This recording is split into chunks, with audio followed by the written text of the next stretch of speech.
አቶ ደረጀ ለዲያጣ ሁሉንም ነገር ነገሯት። ዲያጣ የምትሰማውን ነገር ማመን አቅቷት ራሷን ሳተች። ሰላም ልጄን ላገኝ ነው ምን ትለኝ ይሆን እያለች መጨነቅ ጀምራለች።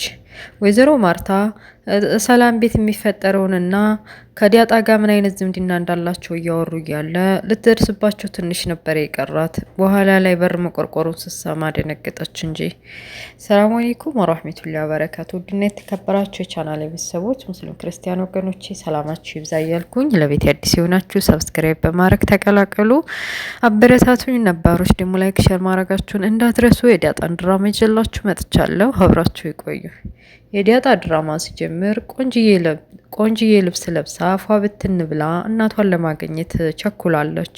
ለብዙ ዘመናት አይኗንም ስትገልጥ ያላየቻትን ገና ስትወለድ ጀምራ ያላየቻትን እናቷን በጎዳና ላይ ስታድግ ከዛ በኋላም ወላጆችን ልፈልግ ብላ ስትሄድ አባቷን ብቻና እህቶቿን ብቻ ያገኘችው ዳጣ የእናቷን ፊት ለመጀመሪያ ጊዜ ላገኝ ነው፣ እንዴት አይነት ትሆን፣ ምን አይነት ትሆን፣ ማንን ትመስል ትሆን እያለች እያውሰለሰለች ከአባቷ ጋር ጉዞዋን ቀጥላለች።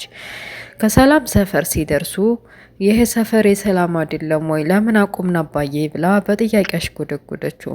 አቶ ደረጀ የሚላት ግራ ገባው። የእናትሽ ሰፈር እኮ ይሄ ነው ብሎ ነገራት። እሷም በየት በኩል ነው? እንዴት እስከዛሬ ሰላምን ለማየት ስንመላለስ ለምን አልነገርከኝም? እንዴት አስቻለህ? እያለች በጥያቄ አፋጠጠችው። እሱም ቢሆን አሁን መረጋጋት አለብሽ፣ ከእናትሽ ሰፈር ነው ያለሽው፣ ለማልቀስና ለመጎናፈስ ሌላ ነገር ሳይሆን ደስተኛ ሆነሽ እናትን ለማግኘት ነው እንጂ ሌላ ነገር አይደለም ሲላት የብሱኑ ተርበተበተች። ዲያጣ አሰበችው። እናቴ ለመጀመሪያ ጊዜ ፊት ለፊቷ ስቆም ምንድነው የሚሰማኝ? ምን ሊሰማት ይችላል? እናቴ ምናልባችም እኮ ባላግብታ ልጆች ወልዳ ይሆናል እና ከዛም ከዚህም እህቶች እና ወንድሞች ሊኖሩኝ ይችላሉ። ግን ያገባችው ባል ምናልባት ላይቀበለኝ ይችላል። ቢሆንም ግን እናቴን ስለማገኝ ደስ ብሎኛል እያለች በህሊናዋ እየሳለች አቶ ደረጀ ከምን ጀምረው እንዲጀምረው በተለይ ደግሞ ከቤት ሰራተኛ እንደወለዷት ከዛ ሲቀጥል ደግሞ እስከ ዛሬ እንደ ቤት ሰራተኛ ሆና እንዴና ስትንከባከባት የነበረችው ሰላም መሆኗን ስታቅናቷን ምን ትለኝ ይሆን እያለ መጨነቅ ጀምሯል። በመጨረሻም በላባዬ እንውረድ እያለ ስጨቀጭቀው በቃ የምትሆነው ግራ ገባት። ወያት ምድሩም ሰማዩም ጨለመባት። ለአንድ አፍታ ስለ እናቷ ማሰብ ጀመረች። መተንፈስ አቃታት። አባቷ አቶ ደረጀ ይህን ጉድ ሲያይ ካጠገቡ ውሃ አምጥቶ ፊቷ ላይ ያርከፈከፈና እንደዚህ እንድትሆን ያድልም ተረጋጊ ብሎ ሊያረጋጋት ሞከረ። በመጀመሪያ ሰላም ቤት እንግባ ብሎ ሰላም ቤት ይዟ ከገባ በኋላ አባቷ ግራ ገባት። ምን እየሆነ ነው አባቴ? እናትሽን ላስተዋውቅሽና ላሳይሽ ብሎኛል እንዴ? ከሰላም ቤት ምን ሊያረጋ መጣኝ እያለች ፈራተባ እያለች ከነ ሰላም ቤት ሄደች። ሰላምን በውስጧ ልጄ ለመጀመሪያ ጊዜ እናቷ መሆኗን ስታቅና እስከዛሬ ለምን ደብቅሽ ብላ ምን እንደምትለኝ አላውቅም እያለች እየተጨነቀች ምናልባት ነግሯት ይሆናል አቶ ደረጀ እኔ እናቷ መሆኗን ብላ ልትናገር ጫፍ ስትደርስ ሰላም ብሎ ጠርቶ እንድትጠነቀቅና እንዳልነገራት ምልክት ሰጣት አቶ ደረጀ። እሷን ተረጋግታ ራሷን ተቆጣጥራ በቃ አይዞሽ አብሽሪ ምን ሆነሽ ነው እንደዚህ የሆንሽው ብላ እንድትረጋጋ ረገቻት። በመጨረሻም እያወሩ እያለ ወይዘሮ ማርታ ወደ ስራ መጣች። ከስራ ስመጣ ቤቱ ጭር ብሏል። አቢጌል ብቻ ነው ያለችው። አቢጌል ሰላም ከተባባሉ በኋላ ዛሬ እኮ አባትሽን ፈልጌው ነበር የት ሄዶ ነው ብላ ጠየቀቻት። አቢጌልም ዲያጣ ነው ወደ ውጭ ይዟት እንደሄደ በዛው አልመጣም ብላ ስትነግራት ወይዘሮ ማርታ የዚች ልጅ ሽርሽርና ከዚህ ከልጅ ጋር ይዞ ወጥቶ ሽርሽር ማድረጉ አልበዛም ወይ? የገዛ ልጆቹን ቤት አስቀምጦ እንዴት የሰው ልጅ እሱን እንደዚህ እኔ እኮ ያንሸራሽራት አያዝናናት አላልኩም፣ ግን ደግሞ በዛ እያለች ወደ ቃሊቲ የሚሄድበት ቦታ ነበረኝ አብሬው እንዲሄድና የሆነ ነገር እንድፈጽ ፈልጌ ነበር ደውይለት እስኪ ስትላት አይ እማዬ ራሱ ስራውን ጨርሶ ይመጣል ካልሆነ እኔ ልከተልሽ ብላ ስትላት አይ እማይመጣማ ከሆነ በቃ እንደሱ ከሆነ ልብሴ ልቀያይርና የሰላም ልጅ ናፍቆኛል ሰላምን እናያት ብላ ስትነግራት አቢጌልም እናቴ ብቻዋን ከምትሄር ብላ ከሰላም ጋር ጉዟቸው ወደ ሰላም ቤት ለመሄድ ጉዟቸውን ቀጠሉ። ድንገት ስልኳ ሲደወል የዲያጣ ፍቅረኛ የሆነው ቤት ነኝ፣ ዲያጣ የለችም ወይ አልተመለሰችም ወይ እቤት ማንም የለ ብሎ ሲጠይቃት በቃ እሱማ ቤት ውስጥ ካለ ብቻውን እዛው ማማክረው ነገር አለ ስለምወዶና ስለማፈቅረውም አሁን ስለተስተካከልኩትን ባህሪ የሚለውን እሰማለሁ ብቻዬን ካገኘሁት ብላ አቢጌል እናቷን ሰላም ቤት ካላከች በኋላ ወደ ቤት ተመለሰች።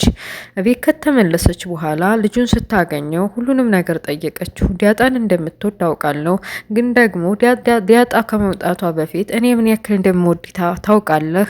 ያኔ ባህሪ ጋጠ ወጥና ወጣ ያለ ባህሪ ነበረኝ፣ አሁን ግን ተስተካክያለሁኝ። ምን ያክል ብትወዳን ነው ዲያጣን? ምን አይነት መልክ ወይም ደግሞ ምን አይነት ባህሪ አይተህባት ነው እንዲህ ዲያጣ ልሆንልህ እያለች የቃላትና የጥያቄ ማዕታሽ ጎደጎደችበት። እሱም ቢሆን አንቺ አቢጌል ነሽ፣ ራስሽም መሆን ነው እንጂ ዲያጣ እንዲ ዲያጣ ለመሆን ማስመሰል የለብሽም። እና ደግሞ ልብ ነው፣ ልብ የሚፈልገውን ነገር ነው እንጂ የማይፈልገው ጋር መሆን አይችልም። እኔ ማፈቅረው ዲያጣን ነው እንጂ አንቺን አይደለም። ከድሮም በፊት ምንም አይነት ስሜት ለአንቺ የለኝም ብሎ በቃ ተስፋ እንድትቆርጥ ነገራት። እሷ ቢሆን ለራሴ የምለውን ነገር ይገባኛል የምለውን የምፈልገውን ነገር በእጅ ካላስገባሁኝ እጄን አጣጥፌ ቁጭ እንደማልል ጠንቅቃ ታውቃል። ቆይ እህቴ ብትሆንም እህቴ መሆኗን ብታቅም ምንም መጥፎ ነገር እንደማልመኝላት እና የሆነ ችግር እንዳይደርስባት ባቅም እንኳ የኔም ፍቅር እንዲተቀማኝ አልፈልግም፣ አንተ የኔ ነህ እያለች በቃ ድምዳሜዋን ነገረችው። እሱም ቢሆን እንደማይሳካ ነገራት። በመጨረሻም ዲያጣና ሰላም አቶ ደረጀ ባንድ ሆነው እያወሩ እያለ ድንገት በር ተቆረቆረ። ድምጿን የሰማው አቶ ደረጀ የሚስቱ ድምጽ መሆኑን ሲሰማ የሚይዘው ጨብጠው ሲያጣ ሰላምም ስለተረዳችው ወደ ኩሽና ወደ ውስጥ እንዲገባ ጠቆመችውና እንዲደበቅ አደረገችው። ግራ ገባ ዲያጣ። አባዬ መሆኑ ነው ከሚስቱና ከሰላም የሚደበቀው ብላ በሩን ከፍተው እንግዲህ ወይዘሮ ማርታን ካስገቡና ሰላም ካሉና ህፃኑን እንዲታይ ካደረጉ በኋላ ዲያጣ በዛም በዝህም ብላ ወይዘሮ ማርታ ወደ ቤት እንድትመለስ አደረገችለት። በመጨረሻም አቶ ደረጀ ከተደበቀበት ወጥቶ ዲያጣን ይዞ የሆነ የቢሮው ይዟት ሄዷል። ጨንቁታል፣ ግራ ገብቶታል። ምን እንደሚያረግ ከቀን ወደ ቀን ጭንቀቱ እየባሰበት ሄዷል። በተለይ ደግሞ የአሁኑ አጋጣሚ ዲያጣን እናትሽን ላገናኝሽ ብሎ ሲሄድ ወይዘሮ ማርታ ከሰላም ቤት መምጣቷ ትልቅ ፈንጂና ትልቅ ችግር ሊፈጠር እጫፍ እንደቀረ ምን ሊፈጠር እንደሆነ ሲያስበው በጣም ጨንቆታል። ቢሮ ጋ ሄዶ የቅድሙ አጋጣሚ አባዬ ምንድን ነው እናቴ ወይዘሮ ማርታ ስትመጣ ሰላም ጋር ሆነህ አንተ ወደ ውስጥ ስትደበቅ የነበረው ምን ተፈጥሮ ነው? ለምን ተደበቅ ብላ ጠየቀችው። እሱም ቢሆን አንቺ የማታውቂው ነገር አለ፣ ዝም በይኝ እስኪ ዝም በይኝ፣ የማታውቂው ብዙ ነገር አለ ብሎ ለእሷም ሊንገራት አልንገራት እያለ ግራ ገብቶታል። እንባው ቀደመው። ወይዘሮ ማርታ ጥሩና ደስ የምትል ሚስት ናት። ምንም የሚጎልባት ነገር የለም።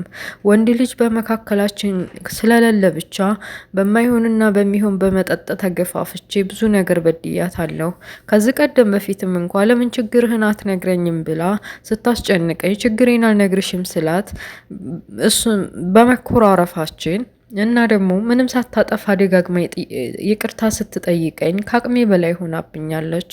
እሷን እኔ እንጃ በምን መልኩ እንደምክሳት እያለ ዲያጣ ጋ ማውራት ጀመረ። ለዛና ጊዜ ስበሳቸው ይቀላለዳሉ፣ ተፈላልገዋል። ደስ የሚሉ ጥንዶች ቢሆኑ አሪፍ ነው።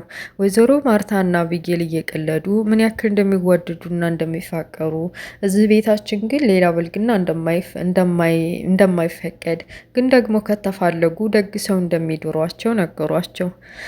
ገዚህ እንግዲህ እያንገራገረን ቢሆን አልወዳትም፣ አላፈቅራትም፣ እሷ ምንም አይነት የምትመችኝ አይነት ሴት አይደለችም ማለቱንም ያው እንግዲህ ወይዘሮ ማርታ ተረድተዋለች ለቀልዱ መሆኑንና በመጨረሻም ቢሮ ውስጥ እንግዲህ ሁለት ወንበር ላይ ሶፋ ላይ ተቀምጠው አቶ ደረጃ ቀርቅሮ እንባውን እያወረደ እያለቀሰ ለዲያጣ ስለተፈጠረውና ስለማታውቀው ነገር እናቴ ስለምትለውና እሷ እንዴት እንደተወለደች ከጫፍ ውስጥ ተመጨረሻው ነገር ቁጭ ብሎ አረዳት። ዲያጣ የምትሰማውንና የምታደርገውን አባቷ የሚላትን ነገር ሁሉ ማመን አቃታት።